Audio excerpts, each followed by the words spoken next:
Welcoming to This Sober Now What? Staying sober during the holidays. Oh, it can be the got the lovely Arlina Allen, the handsome Stephen Washington, and my friend from Canada who is also a handsome man, Matt Gardiner. How are you guys? Hey. Great. Yeah, awesome, Jay. Good to see you. Good to see everybody. Thank you guys for doing this. It's I was thinking about this. I've been doing these roundtables. I'm like, this will be a good group that we can have some shits and giggles and offer people a lot of wisdom because we've all been helping people through our recovery.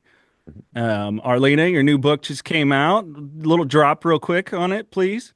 Yeah, Yes. are we going to publish video? Because it's right behind me. It's 12-step guide for skeptics. And it is good. That link is in the podcast description. Stephen, you've got your book. Tell people about it real quick. Yes. Recovering Use, Soul Care, and Mindful Movement for Overcoming Addiction. And it Amazing. is great. Congrats, It is guys. on my nightstand right now, and I am plowing through it. So I can recommend that. And Arlena, I need to get your book, Matt. Recovery Roadmap, doing other work. Give it a Correct. Yeah. plug.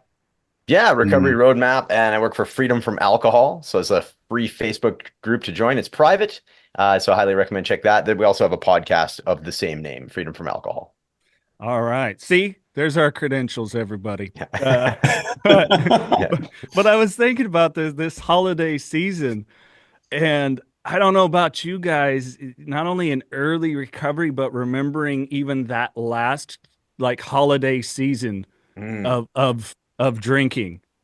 And I couldn't have been more alone. It was like Mm. Christmas night, kids go to their moms, and I'm just sitting in this house that I bought, like, I'm going to have a house. It's going to be a home.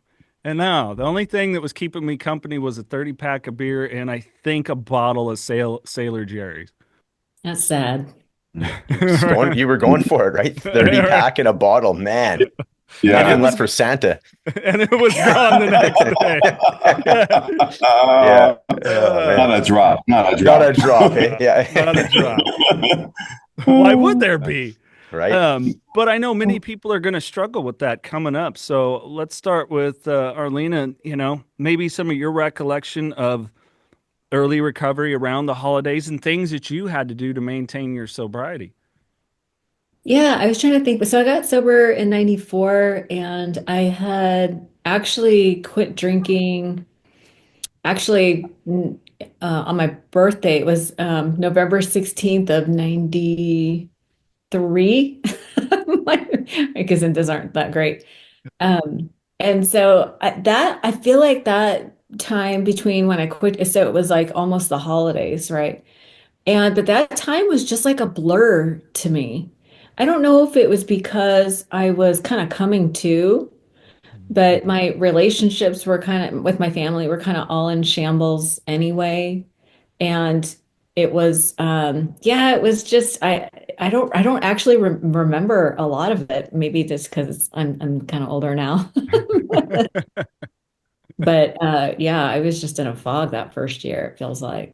That's funny. Well, you said that you got sober or quit drinking in 93, but didn't get fully sober till 94. So was that? Well, so I had my last drink on it was November 16th. And so like the 17th was like I was so but I was smoking weed for another 5 months to like the spring. And so I had a little time to prepare before like my first truly sober Hmm. holiday. And by then I'd already met my husband. I know you're not supposed to do that your first year of sobriety, but 30 years later, I keep telling him so far so good. Oh, yeah. uh, what about you, Matt? Do you have a recollection of that first sober holiday? Well, so I remember my last holiday that I drank very specifically because so my dad passed away a couple days before Christmas That's right. on 2018, which led me to stop drinking. Of course, not right away though, right? So my initial reaction to him passing is to clearly to get drunk, right? So, and then by the next year, so it was, I think it was 4 months after the holiday season where we had a celebration of life where I had decided, okay, actually on my way to his celebration of life, I'm okay. I'm done with this, done with alcohol. So, and then by the time that 2019, Christmas 2019 hit, I had completely changed my life. And I guess that'd be one of the tips for me is this, I didn't change much, right? I allowed the holiday season to enhance my life still. I enjoyed it, but I didn't really do anything differently. I didn't like backslide into the potential justifications that can come up when, oh, it's Christmas. I can like, gorge on food and, before you know it, I'm justifying all these other things. And then who knows, maybe I justify, oh, I can have a drink. It's just, it's like the Vegas thing, like whatever stays in on the holiday season, whatever happens in the holiday season stays in the holiday season. So I kept, I stayed, doing all the new habits that I created. And so that was like the game changer for me. It was just, okay, just stay the course, allow, the Christmas season to come in and still enjoy it. But also just stay the course. And so that was a big lesson for me. Yeah. Stephen, what about you? For a moment, it was hard for me to recall my first sober holiday season. But now that I think about it, I was most likely with my first sponsor. I got sober in New York City. And I remember spending those early days, those early holidays with him, probably at his place in Connecticut. He and his partner had a house in Connecticut. And I remember going there and going to meetings with him in Connecticut and just feeling really safe and warm in the arms of AA and my community that I had, been blessed with. But I also remember a time, I don't know if it was the second or third holiday season. I remember I went to Boston with a friend of mine who wasn't sober, and we were going to go meet up with some friends who were doing a show that we had done. I was in the Lion King for a period of time, and they were doing a show in Boston. And we thought, oh, it'd be great to just go for the New Year in Boston. And I got there and we were at the friend's apartment, and I knew that none of them were sober. I already knew that. But for some reason, when they brought out the champagne, I panicked. Mm-hmm. I literally panicked, and I had to excuse myself and go into the hallway and call my sponsor because for some reason I just felt very susceptible to drinking that night. I don't know why, but I just suddenly did. And I wasn't going to take anything for granted in terms of, me just having smart feet and not drinking and staying in the room. I was like, no, I need to leave the space for a moment. I need to make a call. I need to hear his voice. And then afterwards, I went back in and I was fine. But, you never know. You never know when it's going to hit you. And always, at any time of the year, but particularly in the holidays, don't be afraid to reach out. Don't be afraid to reach out and connect. Well, and I think that's such the vital part of it, right? I mean, Arlina, you're talking about it, the opposite of the way I started with my shit show story of there was no connection with anything. I could have called my family, the technology was there. I could have FaceTimed someone. I could have called a friend, and people would have welcomed me over. It was that continual choosing, as much as I would have liked to have played the victim then of I'm alone and nobody loves me and I'm single and every BS excuse, right? Knocking Doors Down by Carlos Vieira, now available wherever you get audiobooks. I wasn't done partying, and I didn't want the binge to end.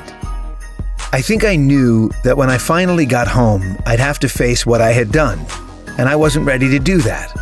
Being responsible for my actions wasn't something I was looking forward to. I had abandoned my wife and baby, my family, and my business. I wanted to avoid the shame of returning to what I had left behind.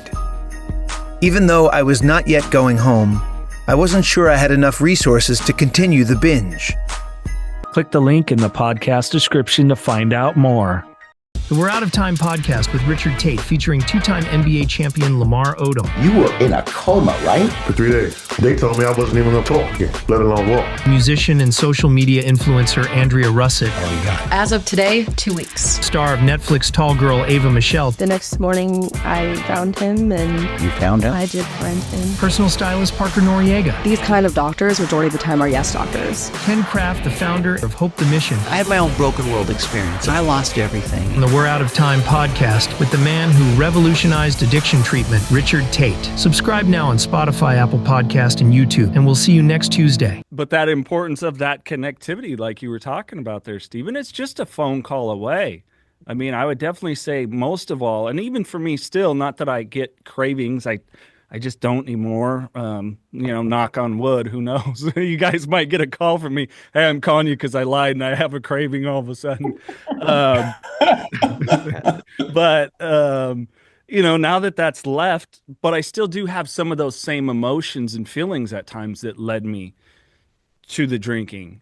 And I do, like you were saying, see, I make that call to someone, a text message, whatever it is. Just that instant connection can shift the mind so quick. I used to love going to marathon meetings over the holidays. Like going to, I got sober in New York, and I used to go to a place called Perry Street a lot. And I remember they would just have, round the clock meetings around the holidays, and people would cook food, and it'd be a turkey on the counter, and it was great. And I would just sit in the meeting for a few hours. And it was just such a great thing. And it just helped me stay sober during those early years. And even later on too. Haven't been to one in a while, but yeah, I'm just so grateful that we have that we have access to that. We had marathon meetings too, and it was always amazing to me that there would be people who would volunteer for like the ones from like between 3 a.m. and 6 a.m. Damn. Like, Oh my gosh, yeah. people would just like rally together, and there was always food, but like it was just so inspiring to me. There was a group called Saturday Night Live in our area. It was like a young people's group, and everybody's like young and crazy and fun. But I was like, I didn't know that was a thing, right? That first year of sobriety, I didn't know that like marathon meetings was even a thing. But it was so cool to just be surrounded by other sober people who still like to party and have a good time, or just laughing and joking, eating and dancing and doing all kinds of crazy stuff, but not loaded.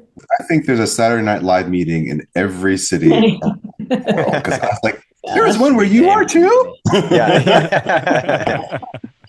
It's just a great name for a meeting. It is. Yeah, it's perfect. Well, and Arlina, a thing, and I've if people have heard me say this on this podcast, I stole it from Arlina, is if you're even in your early sobriety, or maybe it's a struggle 2-3 years in, and you haven't tried any 12-step work, it's a worthy endeavor. I mean, I got that from you, and I was like, yeah, that's what I'm going to tell all these people that reject. Well, I'm not into the God thing, and I'm an atheist, and all the reasons that it is. And it's like, it's just a worthy endeavor. At least you have a community of connection. That's right. Yeah. I even want to be so bold as to say, if you're not trying it, then you have limiting beliefs. Like there really is no reason not to do it, because there's a way around every barrier. I was just chatting with somebody. Someone left a comment. I was on Veronica Valley's Soberful podcast, and somebody had left a comment that was like, oh, we're not religious. It's dogma. 12-step will never last because young people don't like religion. And I was like, did you even watch the episode? Right. She saw the title. It was about 12-step guide for skeptics. And she's like, no. But I mean, that is literally like the definition of a closed mind and limiting beliefs. Yeah. Talk about contempt prior to investigation in that comment. Sure. And it's like there's so many different groups to try out too, right? So if somebody tries it once and there's like, oh no, it's not, well, go try another group. Like there, it's like trying out different, counselors or whatnot. You might not jive with everybody, so go try a few different groups, right? You might find a group that's like more your age group or whatever. There's so many around. There's online groups. There's really no excuse not to at least give it a fair shake, right? Yeah. Yeah. And there's different kinds of meetings, right? Like, right. when I was so afraid to go to a meeting in the beginning, and my buddy was like, "Oh, it's a speaker meeting." I'm like, "What is that?" And he's like, "One person that's going to be talking like the whole time. Like you're not, there's no, like you're not going to get called on, or no one's going to ask you to share." I was like, "Whew, I didn't know that Exactly. Yeah. Hallelujah. Right. Like these speaker Oh meetings. boy. Well, and Yeah. you know, Matt, your my connection is, you know, full disclosure here. Matt has been a coach for me, and Yeah. it wasn't that 12 step per se wasn't working. It did. It saved my life. But I got to that point where, and I'm not knocking on anybody here, it seemed the same, and it was me going, I want something more out of my sobriety than this. And I felt I was at a point where I had already been in sobriety before, and it's like I needed an extra step here, because the last thing I want to do is slip up and go backwards. And so, you know, like you said, so many different things. I mean, there's smart recovery, there's conscious recovery, there's recovery 2.0. You know, all of these people that I've actually met that have started a lot of this stuff. Cool. There's so many options, and much like Yeah. with Matt, you know, like taking me through a different way of thinking about myself. I needed that. I needed that foundation of 12 steps, and then someone else to go, like, dude, you're an awesome dude, but we got to dig into this crap thinking that you have surrounding a story about yourself. You Yeah. know? And that was huge. Yeah. It can be Thanks, an and thing. Like you can do steps exactly. and coaching Yeah. and therapy Mhm. Yeah. and, you know, like It takes a village. Yeah. Steven's a master at the movement stuff. Like it's an and. Yeah. Yeah. I Absolutely. agree. Totally agree. And that's one of the best parts about it, right? It's like Jay, I'm the same, you know, my history too. Like I'm the same way. AA saved my life. So it's very much an and for me. So it's AA. I'll always have one foot planted there. The foundation of my recovery, essentially, it was based off of that first meeting that really truly did save my life. And then of course the meetings that I did afterwards. So, and then everything else that came with it. So yeah, I love that for sure. It's an and, definitely. I love that. I think, Jason, you remind me of, well, first of all, Arlina, about the steps. One thing I'll also say to people is that there's no one right way to do the steps. You know, just do them. Just do them. I remember thinking that I had to do them right, or I had to do them a right way, or that I had to do them in a certain time, and all these things that you can just trip yourself on in early sobriety. But they're just a wonderful resource, and it's like, why not do it? Because there's so much that you learn and you uncover, and you start to shed some light in those dark corners of yourself and of your mind. That, and also when you talked about all the different types of meetings out there, you have to find something that works for you. And I think my buddy Todd and I just started a meeting called Recovery, where where Qigong and recovery meet. And we meet every Saturday morning, and it's amazing. Movement has been such a big part of my recovery, and like you said, it's so important to just gather as many tools as you can. Just cast a wide net in recovery, gather as many tools as you can, because what you need today and what's going to help you today might not help you the same way a week from now or a year from now. But if you have an arsenal of tools in your toolbox, you'll have the right ones when you need them. That's such a good point that we need to have the different tools because we do evolve. Like that's the point of doing the steps or using a tool is that it helps you to change. And when you're different, you experience the world differently, right? So then when something comes up, you need a different tool. So it makes sense to just keep adding tools to your toolbox. That's a good point. Yeah, because just because we get sober doesn't mean that everyone else is going to change around us. So let's dig into that other really fun one that comes with the holidays. Sometimes we all have at least that one family member, right? Yeah. Yeah, sure. Yeah. or a multitude. Yeah. Yeah. Any recollections of some of those things, or being that you all work with people that maybe you help them navigate? I know for me, much like Matt, grew up in a home of addiction. Dad was the stuff. Mom, God love her, she's the most beautiful person that's ever existed in my world, but was an enabler. And I took on the enabling thing. So it was really even learning to navigate and change that paradigm and how we work together now. And a big part of that was accepting them for who they are. One thing that I'm reminded of is one of the best things that I learned in early sobriety, and I got this from the Living Sober book, was if you go to a holiday party, like there normally are on holidays, always have a glass filled with something. Always have a glass filled with for me, it was seltzer water with lime or seltzer water and cranberry juice. And so no one's like, oh, let me get you a drink, or why aren't you drinking? And all that stuff. That was like, took a load off. And then also just this idea that I can go to a party or I can go and be with family, but when I've had enough and I can leave. Right. I have an exit strategy.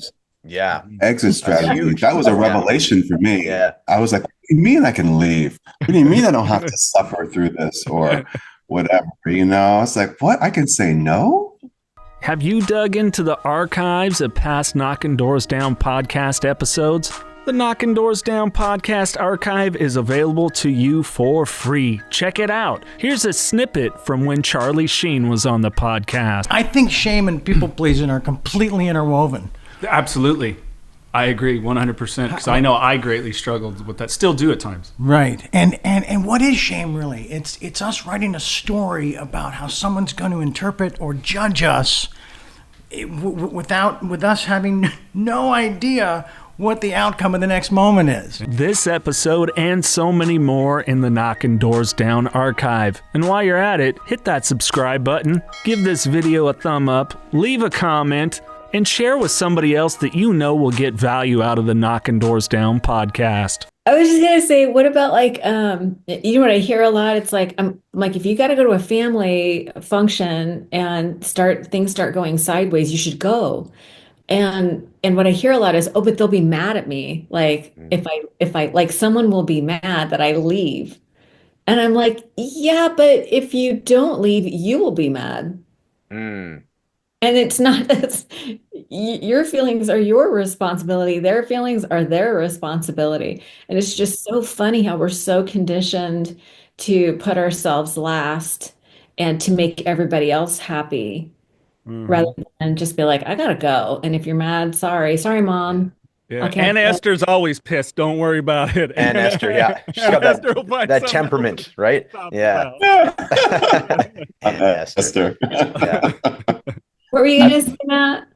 I was just have you guys tried the Irish goodbye? I think where you just sort of disappear. It sort of disappear. I'm part Irish, so I just come by it naturally. I'm just like, yeah, this guy, Steven's going, yeah, me over here. That was like one of my main moves. I was like, I think I did it when I was drinking too. I'm sure I did. I just don't remember doing it. Right? For different reasons at that point. But that's what I do with parties, or just, not so much family get-togethers. My family's quite small, so I think they would notice. They would notice? Yeah. Well, a third of us have left. Where did Matt go? Yeah. So, but yeah, with holiday get-togethers or work parties, I'm out the door. We all have the spidey sense when we can tell things are going to start really getting a little bit sloppy. People are starting to repeat what they say. They're, the arm around you. Oh, yeah, this guy, all that kind of stuff. I'm out of there well before then. Yeah. You're the greatest guy. Yeah, you're the greatest guy. Damn thing I said to you. Exactly. It's funny how boring people are when they're drunk. Like, right? I thought it was hilarious. Turns out, not so much. Yeah. Right. Yeah. Oh my God. And I think that's another thing too, is to really accept like true, genuine fun. We talk so much about authenticity. It's like, look, if the situation and setting isn't fun, like, you don't have to pretend for it to try to be. When I was drinking, I was an extrovert and a half. Because I wanted to be the life of the party and hopefully go home with this, but blonde, brunette, you picked, skin tone didn't matter, whatever it was. Now Yeah. I'm really good at being quiet. So that's easy for me to just kind of like, Yeah. like Homer Simpson fade into Yeah. the Fade into the hedges there. Yeah. Love it.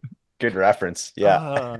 you know, Yeah. and that's okay. Like if you start to recognize that, I was talking with a young man. I mean, gnarly story was fentanyl addict, got sober, it's been 3 years, and he talked about that first Christmas party and just being like, "This is what I used to do." Like it's okay, let that realization set in. Totally. Like this seems really stupid to me, and not judging the normal drinker, whatever that is, but Yeah, sure. but if you see that, it's like this is stupid. This is a waste of my time. Go with it. Yeah, definitely. It's a good point. I have a very different viewpoint of yeah, those types of situations. And especially after like we'll call it the witching hour, like 10 or 11 p.m. I'm just like, damn, like this is, yeah, when I do stick around for that, like if I'm being a DD or something, oh my goodness. Yeah, what a different experience. And that's when everybody's like, that's when it's getting, things are getting good. I'm like, no, not so much. Like, yeah. Everyone's like getting loose. Getting loose, getting loose. I'm gonna tighten that up again. Yeah. Oh man. Yeah. It was one of the things I found interesting when I got sober and I would go to these gatherings and everybody else would be drinking. I would just watch people disappear. Like person that I knew or that I'm talking to and connecting to before the alcohol or the drugs have really worked their way through the system, it's a different person. And I like connecting with that real person. But the more and more people get drunk, that people start doing disappearing acts, and then suddenly they're not even really there. And then there's nothing to hold me there. It's like, I don't want to talk to you right now because you might not even remember what we're talking about. And I want to talk to you, like you. So that's an interesting thing. Then it makes me realize that, when I was drinking and using and all, people weren't really connecting with me. Like I was hiding somewhere. So yeah. Were you able to be around people, Stephen, when was that early in sobriety? You were able to be around people that were still drinking and using, and you were able to stay sober through that? Or was it later? It would depend. I mean, sometimes if I had to be like it says in the literature and everything, like if you have a reason to be somewhere, even if it's a place where there's alcohol being served, then by all means do that. But if you don't have to be there, don't. So I kind of use that as a way, a guiding horse. But I was always, calling people beforehand, checking in, calling people afterwards, taking somebody with me. If I knew there was going to be someone there who was sober too, I would sort of gravitate towards them and be with them. But I wouldn't put myself in that kind of a situation if I didn't have to. I was very conscious of that. It took me years to be okay with that. But even today, I don't particularly care to be with a whole bunch of people who are drinking. Like I just, just don't. I have a higher threshold of tolerance of it now after 22 years. But, given a choice, I would choose. I would rather not. 22 years. What'd you get sober at 6? My goodness. Look at that guy. Oh, Jason, stop. No, keep going. keep going. But that's an incredibly valid point, though. I mean, in what you're sharing, I know for me that, boy, it's just hard to get me to leave the house for anything. And it most certainly isn't going to be for, something where it's like, people are going to get sloshed. I host some of these events and things like that, and it occurs, but I'm kind of, once the paycheck gets handed to me, I'm pretty well to just go ahead and skirt on out because anybody that's pissed in the moment's not going to remember it anyway. So who cares? I used to have to be around that through work. And when I was in tech sales and we would travel and stuff, and salespeople are, I don't know if it's specific to tech people, but man, these guys would just get lit. And I always had like a sober buddy. But I wasn't like in long-term sobriety, but I had to be in those situations, and it made me uncomfortable at first, but The difference between me being comfortable and uncomfortable was how well did I know the people that were around me. My first sales position, and I had to go to this new hire dinner, and everybody was drinking, and I didn't know them very well. And there's red wine. I was like, that was my jam. And they're passing the Merlot, and you can smell it, and everyone's like that fumey. And I was like, oh, this is not good. But I was uncomfortable because I didn't really know them very well. And then later, when I would have to go to these things and I really was good friends with everybody, then I felt safe. Then I felt safe if I knew them. But that was the difference of my comfort level, is whether I knew these people or not. Because if I didn't know anybody, I felt super self-conscious. But if I knew Makes them, sense. nobody cared. Yeah. Yeah. Right. I definitely wouldn't recommend being somebody like your friend's DD at a New Year's Eve party with a bunch of strangers on the first night, or going out to the club. You got to give yourself some space to really start to establish some of these things for yourself. Because yeah, boy, I'm I'm thinking back like what you're putting down there, Arlina. I'm like, oh, I remember those city settings, and just being anxiety ridden.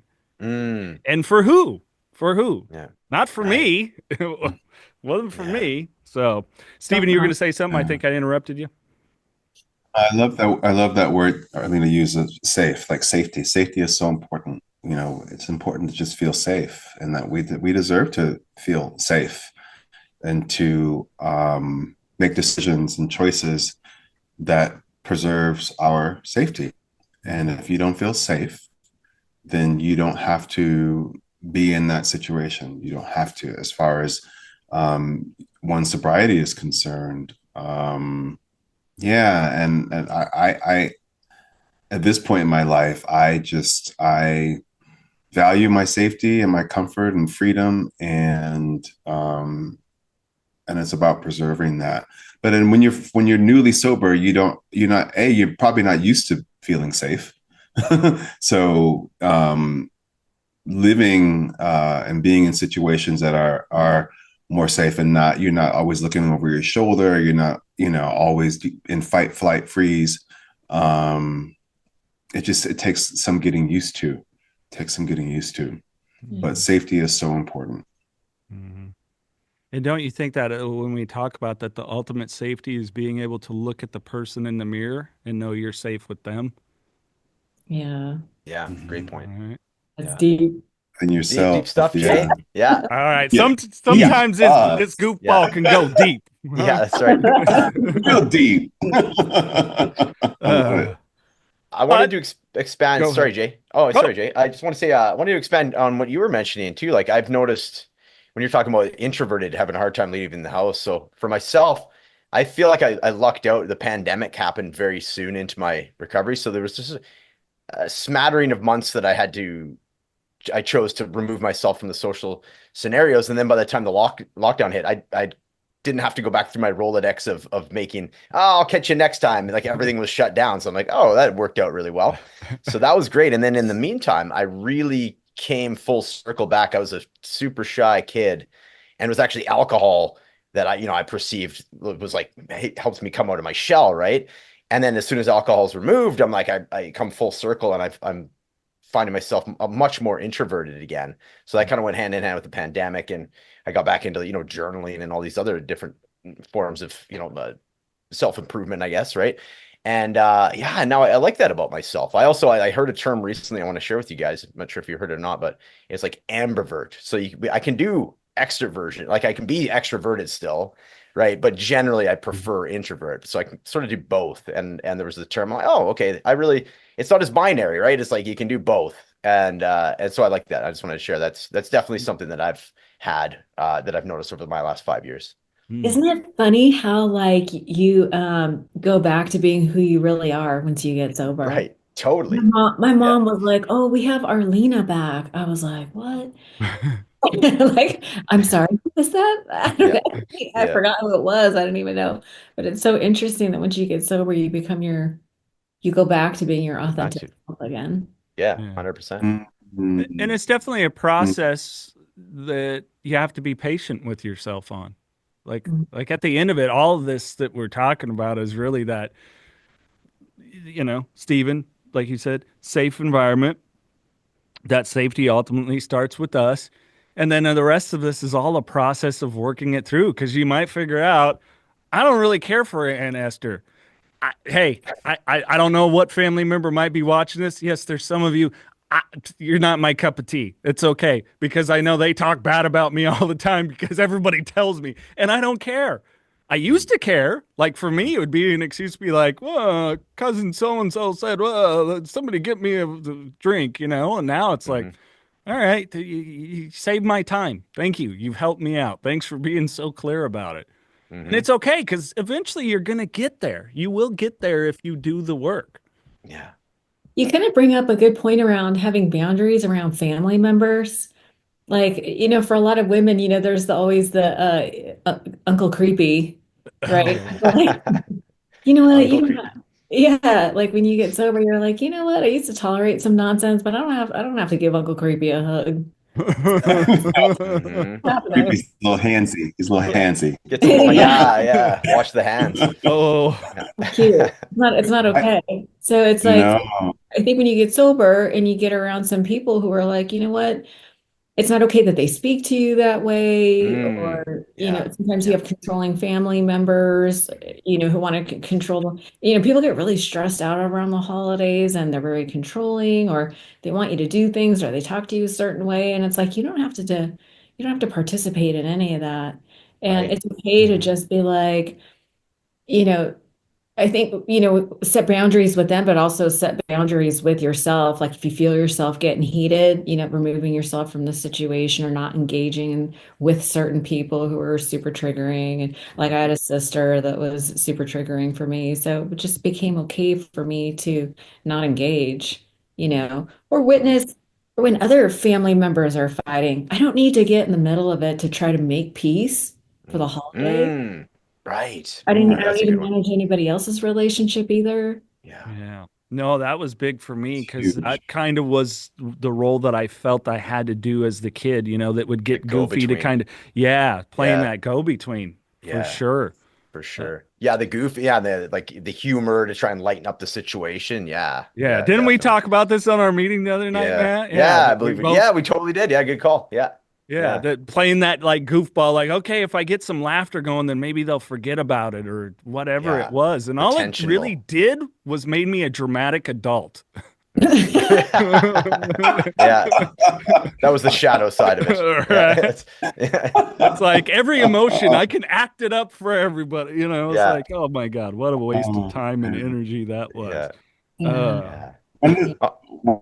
One thing that comes to mind is just how we get to in recovery, we get to practice like healthy or develop healthy relationship dynamics with people. Like it's like a great testing ground for that. And I found when I was coming up in recovery that it was a safe environment in which to do that.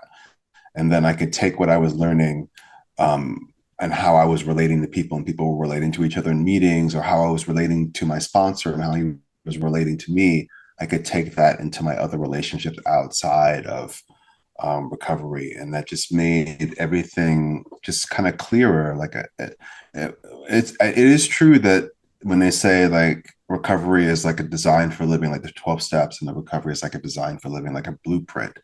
I desperately needed a blueprint when I got sober. And it really laid a great foundation for me. We have lots of people to practice with in the rooms. Yeah. Every kind of dysfunction. And like, and like my first sponsor said, I'm sorry. No, go ahead, Steve. I was going to say that my sponsor said that my first sponsor said that, the rooms of AA are not the mental health Olympics.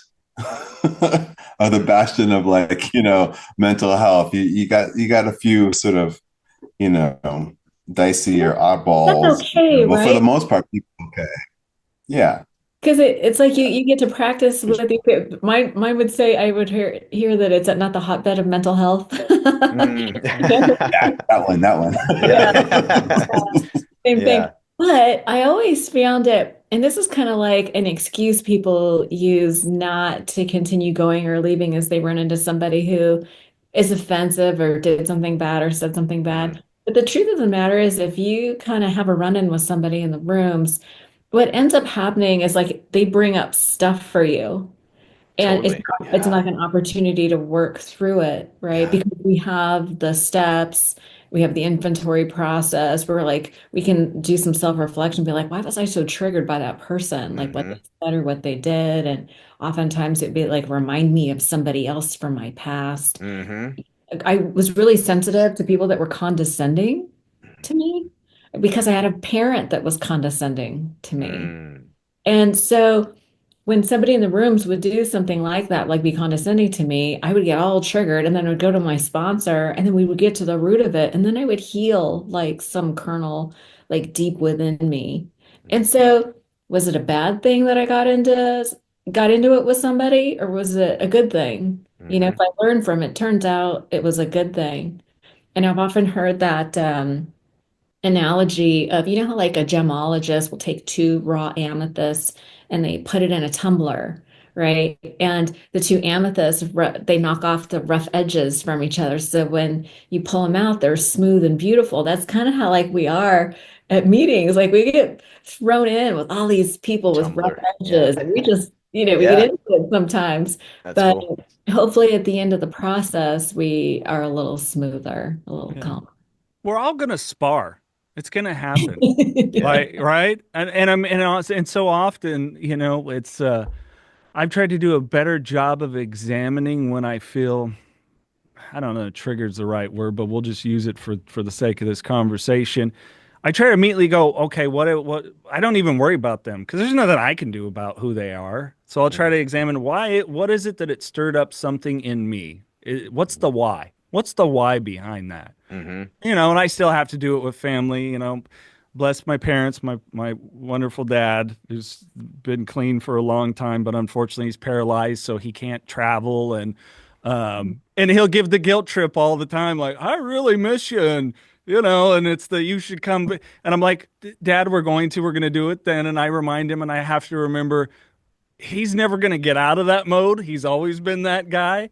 But what's the underneath thing of it? Like, I'm still Right. a good son. He still tells me he's proud of me. Don't miss that in the message. So sometimes it's our deciphering of stuff too. That it's like, okay, my dad might guilt trip the shit out of me every now and then. Oh, well, that's all right. Because I know what he means by it. Like, I get the subtext is, I really love and miss you. I acknowledge that I wasted so much of your childhood using and not being there. So I'd really Mm. like to make up for it now. And it's like, Mm. so I get it. It's like, I don't judge. I love you too, old man. And I think eventually we do that. In year one, year two, I would get pissed off. I would lash back at him and like, what Yeah. good does that do? That's not growth. That's not going to connect him and I further. It's not going to help him talk and eventually just admit that, I love you and I just want to see you around more. It's not Mm. going to happen. Yeah. Right. So we got to spar. We got to throw some blows a little bit. Yeah. I want to say too, like when we were I have a talking question. on the subject of boundaries, just like I was thinking about this the other day. I was talking with somebody about this, and they brought up, and I love the idea that boundaries can be somewhat flexible. They can fluctuate depending on like how much energy you have for that day, whatever your threshold is, right? You don't have to be like, no, this rigid, like this is, of course you can for certain things, right? But generally speaking, it's really dependent on how much energy you wake up the day, like what your mood or emotion is. If you just want to be keeping to yourself and that sort of thing, your boundaries will follow your lead in that sense. And I was like, damn, that's really cool because that was one of the hardest things that I had is like setting boundaries with people. And I always thought it was just this rigid force field that just kind of stayed where it was. And now there's this idea that it can sort of come with me or, it might fluctuate depending on how I'm feeling or showing up that day. I was like, oh, damn, I can work with that. Mm, mm. Yeah, I think one of the things about boundaries coming from my family, like there weren't many boundaries. And so, of course, as an adult, I wouldn't know the first thing about boundaries until I got sober and went to therapy and started to work on that stuff. I have a question for you guys though. Mm. In early sobriety, were any of you afraid of your emotions? Because I think that for me, one of the reasons why I drank and used drugs was to tamp things down. And I was afraid that if I really felt my emotions and really let them out, that I wouldn't be able to control them. Can you guys relate to that? 100%. I Yeah. the best.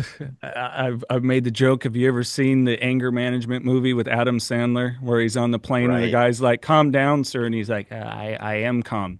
That was me with like anger until the point it was either that it was like that silent rage or it was just full blown, just off the hinges. Usually coupled with the drinking, but absolutely, I didn't know how to place my anger or process or have any healthy thing like as simple as, you know what, I don't really care what you said for me. I'm gonna go for a walk right now.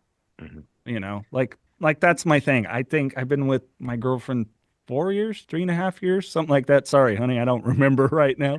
Um, and I think we've had one argument, and that was my response was, I'm gonna cool off. I'm gonna go for a walk. You know, um, and boy, no, I wouldn't have done that. So yeah, 100%.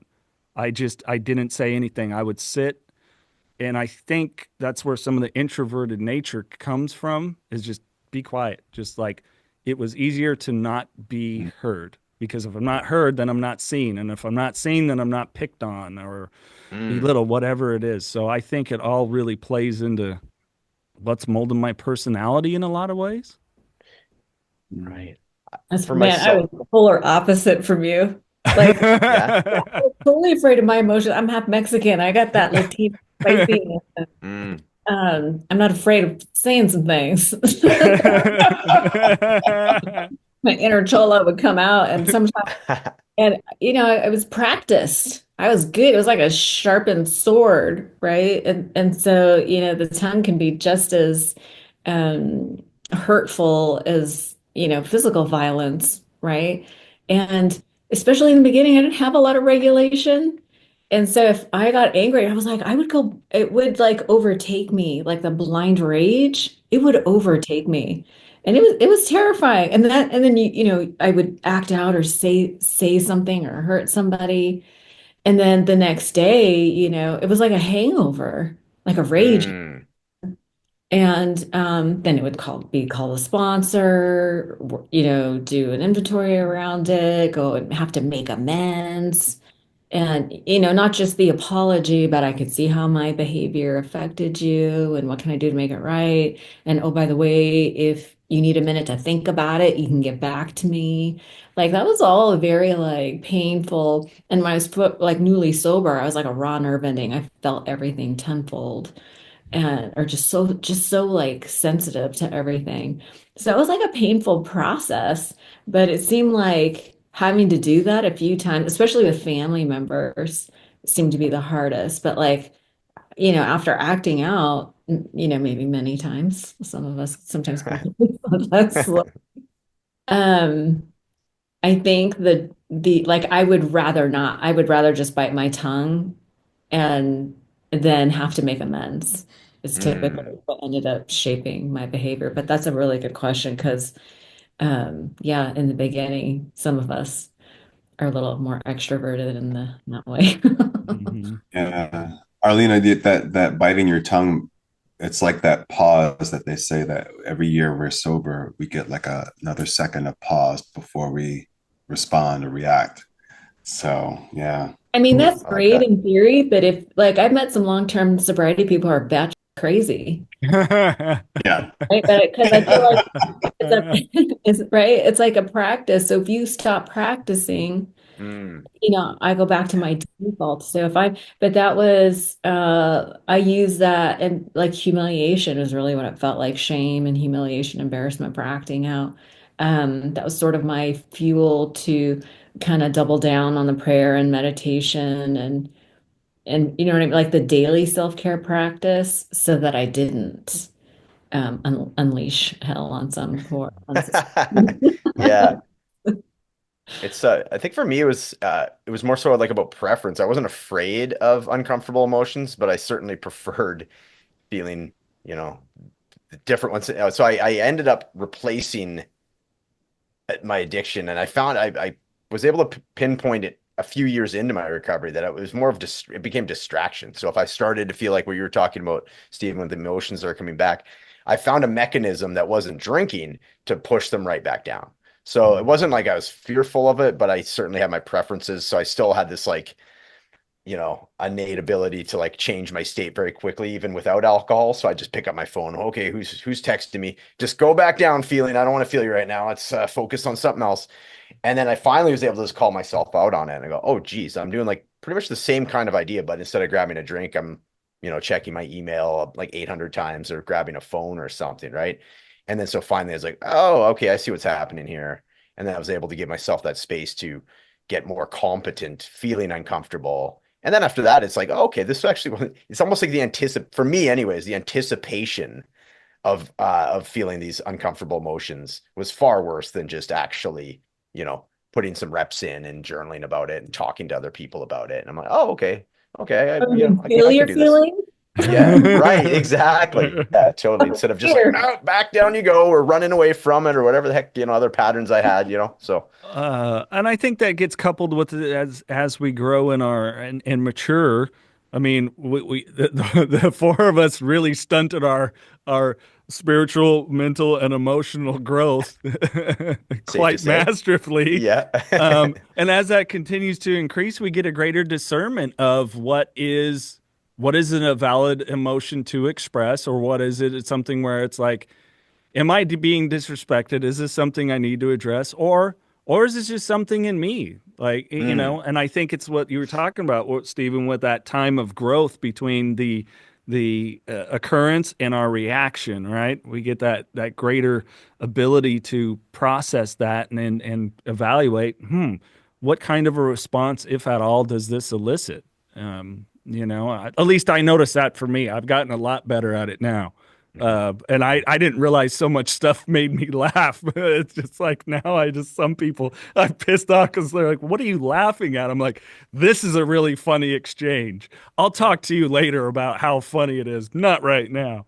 And it just, I think that's one of those beautiful things when they talk about, a real spiritual awakening and a transformation when it occurs. These are the things I can go back now and look at and go, Aunt Esther doesn't trigger anything out of me anymore. I just go, oh yeah, Aunt Esther's Aunt Esther, And I know there's somebody in my family watching this going, who the F is Aunt Esther? Yeah, Uncle Creepy. Are they a couple? What's going on here? Do not mention me. Yeah.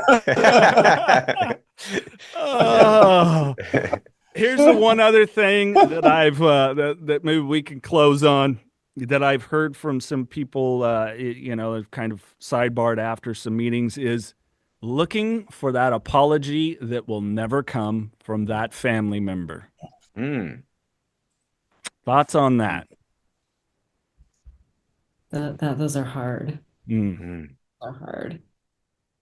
Yeah, but that's it. So that's literally like the definition of giving your power over to somebody else. This is saying, I need you to be a certain way so that I can be okay. That's literally handing them all your power, right? And so I feel like sobriety is, especially like the inventory process of sorting out what's mine and what's not mine, like letting go of what's not mine so I can bear the weight of what is, because, this idea of trying to control somebody or get them to act right so that I could feel okay. Like I come to understand that I don't need somebody's apology to be free. Like like whenever you're holding on to like this expectation of them so that you can be happy, it's like you're like you're I don't know. Anyway, it's you're tied to them. But by letting go, you free both of you, but mostly you. That's the important part, is that we get free by letting go of that expectation that, anyway, that they need to be right so that I can be okay. It's never gonna. Right. Yeah. That's why I've told some people, they've gone, well, I'm just going to cut them out of my life. And I go, good luck with that. Well, what do you mean? I go, because you're still tied, like you were saying, Arlina, to that. to, if it was an occurrence, if you were physically, mentally, emotionally, God forbid, for those of us who've been through sexual abuse, whatever it is, and that person is still around, because it does happen in some families that will deny or never, accept that this had occurred. You're not done with it. Like you'll know when you're truly done, but otherwise, all you're doing is just placing that person over there that, like you said, Arlina, still is going to occupy space in your mind. So it's when you can truly be free of that, I think. Am I picking up what you're putting down? Well, I think there's a couple of different nuances. Like I think that there are appropriate times to go no contact with people. Like if there is an abuser that shows up to the family thing, I think I'd be tempted to be like, I'm out. Like I'm not sharing space or a meal with somebody that like sexual abuse is a whole nother thing, right? Um, but there are I think there are appropriate times to cut people out of your life and go no contact. Mm, mm, But it just depends. This is one of those things about sobriety is that it just depends. yeah. Yeah. Wow, this is a great, great question, Jason. From my story is a very complicated relationship with parents, especially my mother. And for a long time, like I feel like I've made several amends to my mother. The first one I was still holding on to, but you did dot dot dot dot dot as I'm saying I'm sorry for what whatever. And then eventually I made an amends that was completely different, really focused on my side of the street. And then for years, really trying to build that relationship and really take care of it and do the best I could and show up as best as I could and stop expecting them to change. But then in the last couple of years, I had to go no contact because every time I would interact with her, it would be traumatic, and it would be I would have a trauma response to it, and it got to the point where it was like, okay, I'm gonna have to choose. It's either me or them, and so I chose me, and so this is like after 20 years of being in recovery, having to make that really challenging call to go no contact with a parent. And I knew that it was the right thing for me to do by how I felt as a result of it. Like I felt lighter. I felt free. I felt safe. And that's all I needed to know. So yeah, like it's a very individual thing. Each person is going to have their own journey with it. But I tell this story because oftentimes people don't feel like they have the power or the choice or the ability to make that tough decision if every cell in their body is telling them that's what they need to do. They stay in it because of loyalty or because they're afraid of making someone mad or they're afraid of being judged or all the things. Yeah, life's complicated. Life's complicated, but there are solutions, and we do have choices. We do have choices. Yeah. Matt, I haven't had anything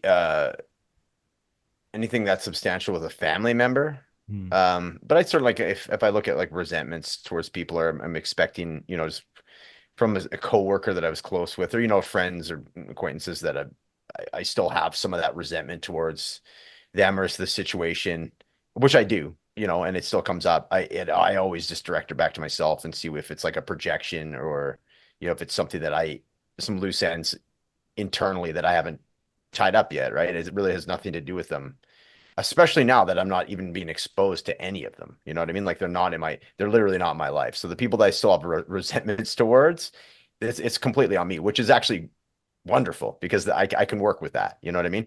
And then I'm always going to find those types of people. It's like the karma thing. You keep getting exposed to, what you need to continue to work on until you can resolve it. Right. So that's how that would be my contribution, is just I realize when it comes up and I'll say something offhanded, whether it's in my head or to Darcy or somebody, just to kind of vent. I'm like, wait a second. No, I'm projecting. Like that's, the one finger towards them is the three fingers back at me. and what is that telling me about myself, right? And what have I overlooked, or which is empowering, right? Yeah, so that would be how I'd wrap things up on that topic. Yeah. No, thank you. Yeah. It's look, and maybe somebody that's listening that you are going into this maybe first holiday season, or you've slipped up, and whatever times. Hey, I think I've had about 17 holidays where I'm like, yeah, no, I'm not going to drink this holiday season, and now I'll be stringing together like the fifth or sixth one, and looking forward to it. The beautiful gifts will start to come. They will, but I would say if I were to leave any one primary, like, key thing, stay connected to someone that you can reach out to. Arlina, maybe one key thing that you would recommend in addition to that? Yeah, stay on top of your self-care practice, whether it's prayer, meditation, journaling, connecting the service. Yeah, stay on top of that too. Maybe some qigong. So, Stephen, what do you got? Yeah, be gentle with yourself. Be gentle with yourself. Have compassion for yourself. Yeah. Matt? And go for a walk. Get outside, move your body. All the self-care for sure, double down on that. And also for myself, I load my fridge with fun drinks, because before it would be loaded with like different alcoholic beverages. So now I have like the red and green bubbly, for example, Christmas colors, plus my two favorite flavors, strawberry and lime. I mean, and that sort of thing. And if NA beer is for you, of course, that's on a one-off basis, right? If you can do that and you don't feel like it's going to backslide, you can have some of that in there too. So I personally, like, drinks are always going to be a reward for me, and I'm fine with that. So I'll lean into it and have some fun with it. So that's, I always have my fridge fully loaded with alcohol-free beverages. Absolutely. I mean, come on, it's the holidays. We get to put on, Christmas Vacation for the 900th time. That's right. The Griswolds. Watch whatever it is. And really, the other thing that I probably add is don't feel the pressure of the holidays. A lot of people, I know for me early in recovery, was, oh my God, for the first time in my life, I've got a couple $1,000 sitting in the bank. I can get everybody a Christmas present. Stop, whoa up, worry about getting yourself on track. You being around your loved ones is a gift enough, especially when they love and care about you so much and they are proud of you for being sober. So just, don't forget it. Just stay in that, stay in the real kind of spirit, I guess, of what this is all about that we can lose, right? Totally. And it's just another day. It just days. Just another day. Good point. I don't know where to close, so I guess that's it. Thanks. There we go. Thanks, everybody. That's it. Unceremonious. That's a wrap. Yeah, exactly. All right, that's a wrap. How it goes sometimes. Hang up. And it ends. Anybody have any fun plans for the holidays? Anything they're excited to share? No. I haven't even thought that far. Pretty chill, yeah. Right? Yeah. But you live in Canada, and it's usually chill. It is. We've already had our Thanksgiving, right? I know you guys' Thanksgiving's coming up, so we've got that one checked off. Had my belly full of turkey already, so yeah, we're already halfway there in that sense. Right on. All right. Well, hey, you people listening, watching, whatever it is, all of our contact information is in this podcast description. And I these three wonderful people that have joined me have all made my life better through our friendship. I'm seriously grateful for you guys and thankful. And I'm not going to get emotional because I'm feeling it coming on. But I really am just so appreciative of, I've spoken with, hundreds of people now, and I'm just always interested. It's interesting to me, the ones that I've remained in a connection with, and so I just want you three to know I'm grateful for you and I love you.